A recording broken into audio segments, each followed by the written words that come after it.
Now I will show you the product bundling strategy named quantity with combining. This means adding some product in the amount of more than one and combining these positions into one.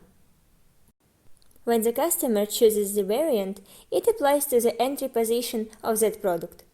There are also maybe other products in this bundle. This is how it will look for your customers. Now, let's set this up. Tap the Add Products button. Select from the open list of products that are in your store the product with variants that you want to add to the bundle.